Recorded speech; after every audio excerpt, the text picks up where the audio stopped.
Assalamualaikum warahmatullahi wabarakatuh. Kaifa haluk sahabat filah sekalian. Pada kali ini saya akan membahas tentang segitiga cinta antara Allah dan Muhammad SAW dan kita sebagai umatnya. Kebetulan juga di bulan ini bertepatannya dengan bulan kelahiran kekasih kita, kekasihnya Allah juga, cinta pertamanya seluruh makhluk di muka bumi ini, termasuk para penduduk langit. Rasulullah Shallallahu Alaihi Wasallam itu adalah inti dari segala inti alam semesta ini. Alam semesta tanpa Rasulullah Shallallahu Alaihi Wasallam itu bagaikan setangkai bunga yang tidak memiliki manfaat dan keharuman bagi orang-orang di sekitarnya. Begitu cintanya Rasulullah kepada umatnya, yaitu kita, umat akhir zaman ini, yang dilumuti oleh dosa berlipat-lipat ganda, bahkan mungkin lebih besar dari gunung di dunia ini, saking udah gak kerasanya kita sama dosa-dosa kita selama ini.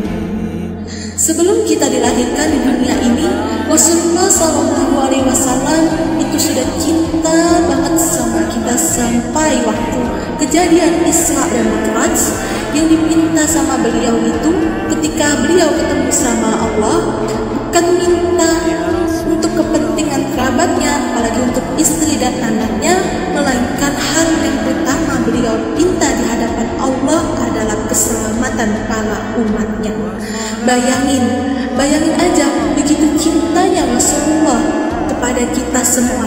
Bahkan Rasulullah pun rela meminta dan memohon kepada Allah untuk mengurangi jumlah sholat kita menjadi 5 kali dalam satu hari.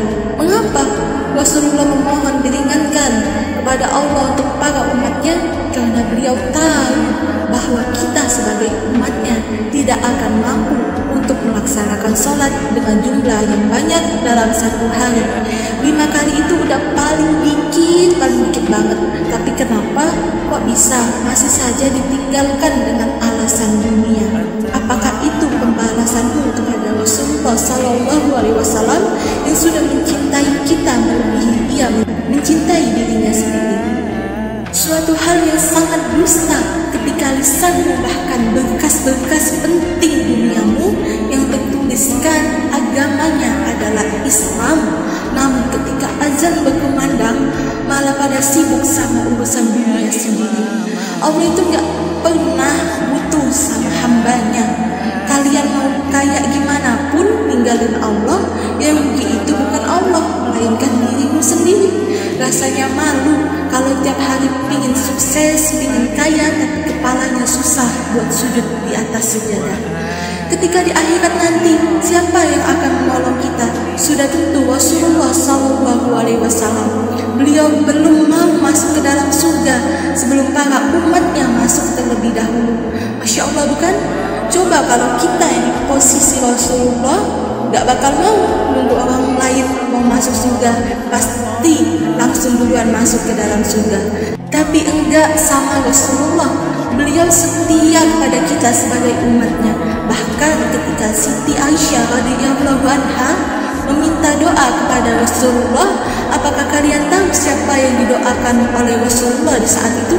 Yaitu kita sebagai umatnya. Padahal Rasulullah saja belum pernah ketemu dengan kita semua, belum pernah berbincang secara langsung, namun tanpa rasa ragu beliau mendoakan kebaikan untuk kita semua sebagai umatnya. Bahkan ketika sebelum beliau wafat, yang disebutnya bukan istrinya, bukan juga putri kesayangannya, yaitu Sayyidatuna Fatimah Zahra Al-Batul, melainkan yang disebutnya sampai 3 kali adalah kita sebagai umatnya. Jangan sampai kita gak kenal siapa itu Rasulullah, apalagi jangan sampai nanti di akhirat kita gak berjumpa sama beliau. Na'udzubillah min dzalik. Bayangin, Rasulullah itu kekasihnya Allah, namun beliau tetap mencintai kita sebagai umatnya.